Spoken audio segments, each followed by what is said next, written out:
जय महर्षि कश्यप, जय निषाद राज। अखंड जलवंशी सेना के तरफ से नए वर्ष की शुभकामनाएं। समाज को, सारे बड़े बुजुर्गों, महिलाओं, बच्चे, सबको नए साल आपके लिए मंगलमय हो। मैं तहे दिल से आपको धन्यवाद कहती हूँ। समाज को एकजुट कीजिए और अपनी लड़ाई लड़िए। जय निषाद राज। दीदी, सबसे पहले आप अपना परिचय बताएंगे।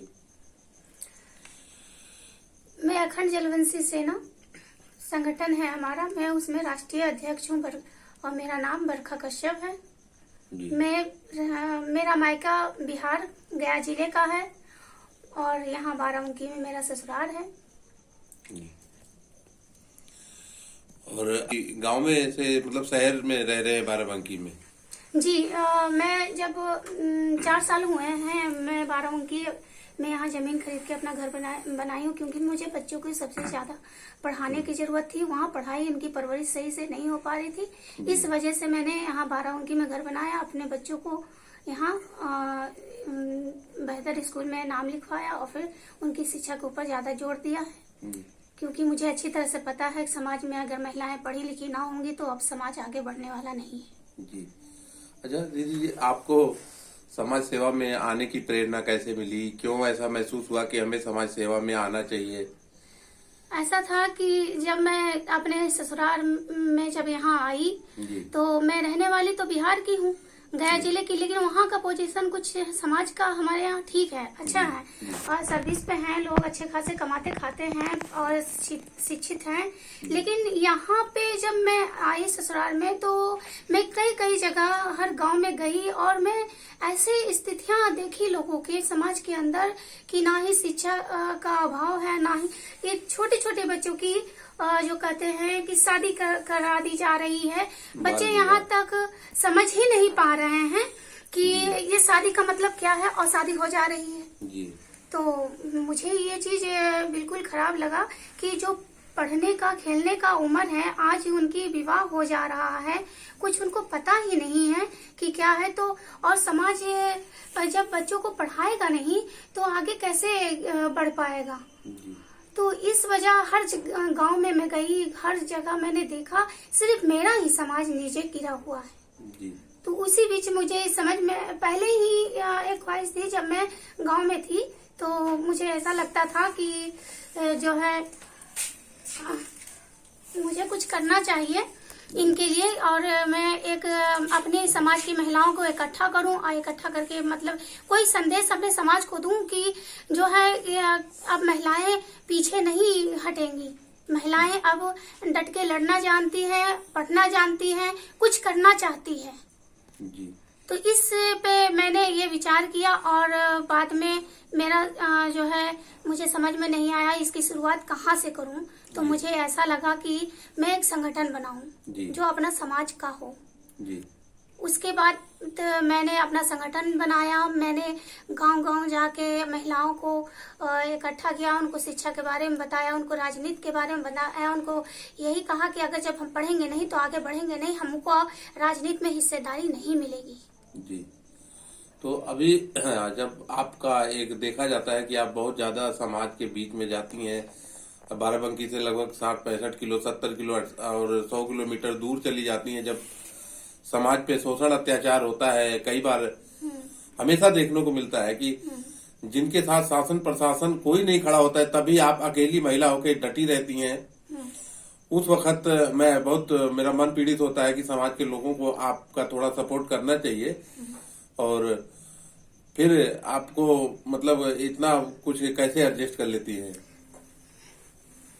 जो कहते हैं कि महिला सशक्तिकरण, अगर महिला के अंदर ताकत है और महिला बात कर सकती है जी।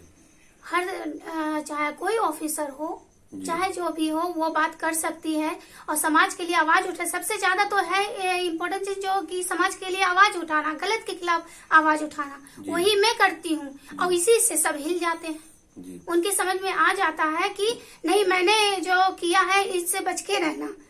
अभी जो हादसा हुआ था जल्दी ही जुलाई में ही हादसा हुआ था, कुछ लोगों को मारा गया था। जी। मैंने बहुत आवाज उठाया, मैं भी बैठी थी पूरी तरह से जिला अस्पताल में कि आज अगर कुछ होगा तो यहाँ ही होगा, नहीं तो बहुत बुरा होगा उन लोग के साथ। फिर मैं इस लड़ाई में सफल रही और उनको यहाँ तक जो लोग अत्याचार किए थे उनको घुटने टेकवा दी। हाँ, वो आसमा माझा बांसगांव का मामला था जी, जो। जी जी। जी।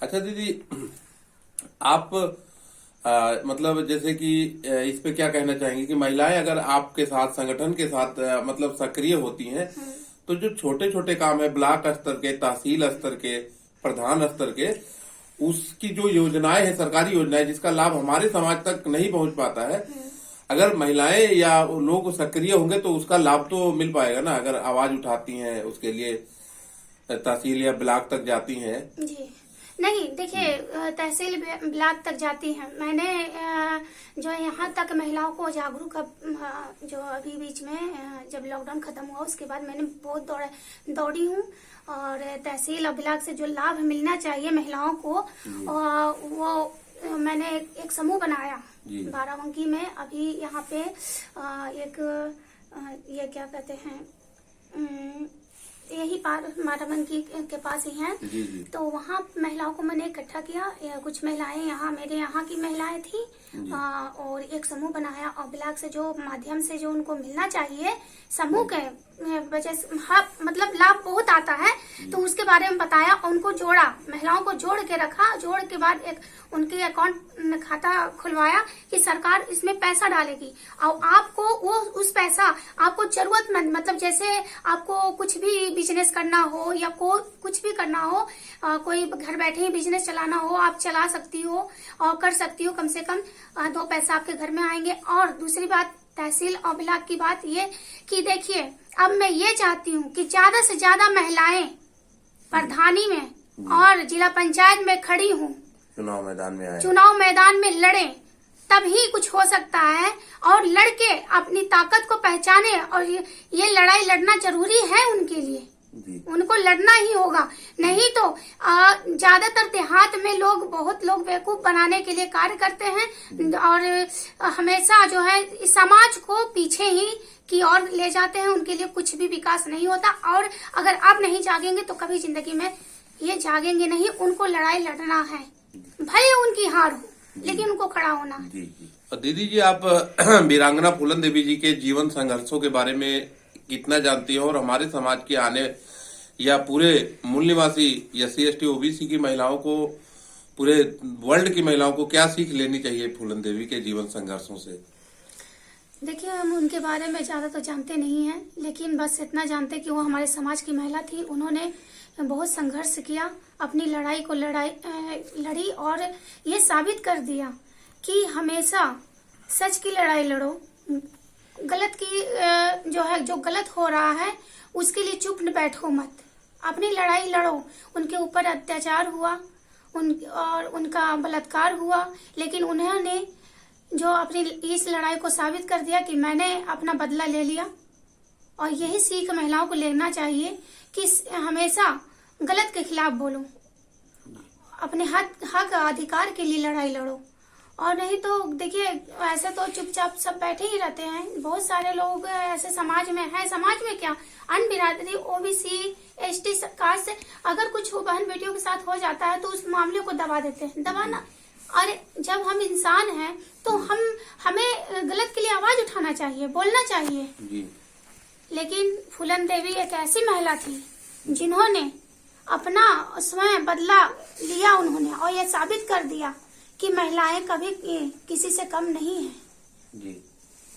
अब यही सीख लेना चाहिए उनसे कि जो मैं तो उनको अपना आदर्श मानती हूँ कि समाज की ऐसी महिला थी। वो 10वीं सुंदरी थी और 4थे नंबर पे क्रांतिकारी महिला थी वो जी। वर्ल्ड की 4थे नंबर की क्रांतिकारी महिला, हाँ वर्ल्ड की महिला थी वो। अब ये सीख लेना चाहिए समाज की बहन बेटियों की, अगर अत्याचार हो रहा है तो फूलन की तरह प्रहार करो जी। अपना जवाब दो उन्हें, चुप बैठो मत। और दीदी, अभी समाज के महिलाओं से या समाज के जागरूक नौजवान लोगों से या बुजुर्गों से क्या आह्वान करेंगी कि समाज के लिए वो लोग ज्यादा से ज्यादा निकले, समाज के लिए हक और अधिकार के लिए, अन्याय के खिलाफ आवाज अपनी बुलंद करना चाहिए और एकजुट होकर हमें भी अपनी जो वोट की ताकत है इसे दिखाना चाहिए। मैं यही चाहती हूँ कि समाज के में पहले एकता आनी चाहिए जी। समाज एक दूसरे के टच में रहना चाहिए जी। किसी के बहकावे में ना आओ। जब भी समाज अगर किसी के बहकावे में नहीं आया तो जहाँ दूसरे लोग ले जाते हैं जो अधिकार हमारा है, हमारे पता चला कि एक जगह मतलब 1000-2000 गांव में वोटे हैं और पता चला अन्य बिरादरी के 4-5 वोटे मतलब 100-200 हैं और फिर भी दूसरा लोग आपके ऊपर राज कर रहा है। क्यों कर रहा है?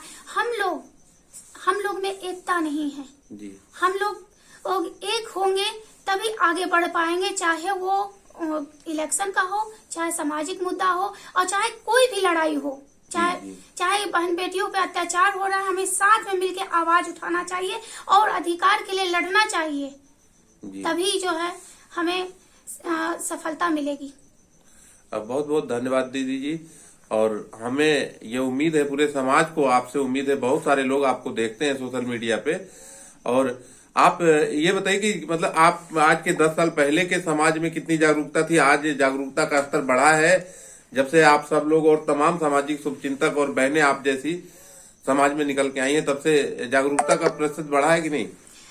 पहली बात तो मैं सोशल मीडिया पर अपने समाज के सारे साथियों, भाइयों, बहनों को धन्यवाद कहना चाहती हूँ कि मैं कुछ भी नहीं जानती थी समाज क्या है जी। मैं समाज के बारे में कुछ भी नहीं जानती थी। मैं इस 4 दीवारी में रहती थी जी। जब मैं बाहर निकली, मैंने देखा, यहाँ आई तो मुझे पता चला कि बहुत लड़ा अपने लिए जी। कुछ लड़े हम समाज के लिए जी। समाज को हक अधिकार के लिए हम लड़ाई लड़े। और मैं इतना एक संदेश देना चाहती हूँ, महिलाओं से कहना चाहती हूँ कि आइए मेरे साथ लड़िए। जहाँ पे मुझे मेरा हक अधिकार मिलेगा मैं वहाँ ही रहूंगी और वरना किसी पार्टी में किसी के साथ नहीं रहूंगी। मेरा समाज मेरे साथ रहे, बस मुझे इतना ही चाहिए, कुछ भी और ज्यादा मैं नहीं बोल सकती। बस इतना ही कहना है कि हर जगह हर महिलाएं मेरे साथ आए, सपोर्ट करे और हर जगह से प्रधानी और जिला पंचायत का चुनाव लड़े और जीत के दिखाएं कि महिलाओं में कितनी ताकत होती है।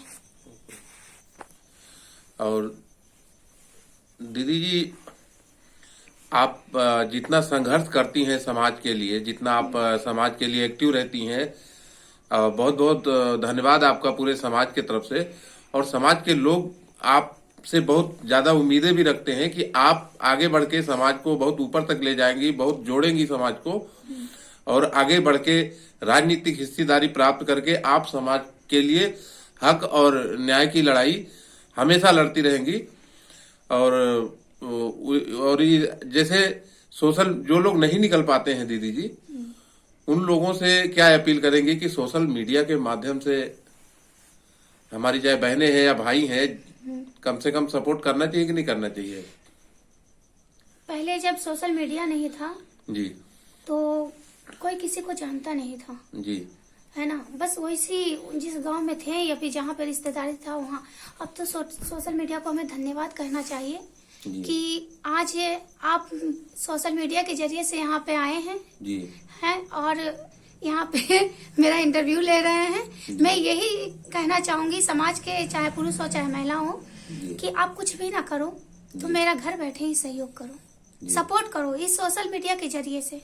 और कभी भी बहन बेटियों को गलत ना बोलो, क्योंकि हमारी भी बहन बेटी है, आपकी भी बहन बेटी है, बहन बेटी सबकी एक बराबर होती है, तो उसका सहयोग करो, गलत ना बोलो। तो बिल्कुल अगर आपको नहीं अच्छा लगे तो भले रिप्लाई ना दो, लेकिन गलत ना बोलो सोशल मीडिया पे, क्योंकि किसी का मनोबल एकदम टूट जाता है कि मैं तो समाज के लिए इतना कुछ करती हूँ और समाज के लोग ही मुझे गलत बोल रहे हैं। आप लाइक भी ना करो, कमेंट भी ना करो उससे, लेकिन अगर आपको अच्छा ना लगे तो, और नहीं तो आप बढ़ावा दो अपने समाज के। सारे लोग एक हैं, हर समाज का व्यक्ति एक है, हमारा समाज क्यों पीछे है? और एक और, समाज में शिक्षा की कमी है, आधी रोटी खाइए लेकिन अपने बच्चों को जरूर पढ़ाइए, तभी हमारा समाज आगे बढ़ पाएगा। जी धन्यवाद दीदी जी। निषाद मंथन न्यूज की तरफ से आपका बहुत बहुत धन्यवाद।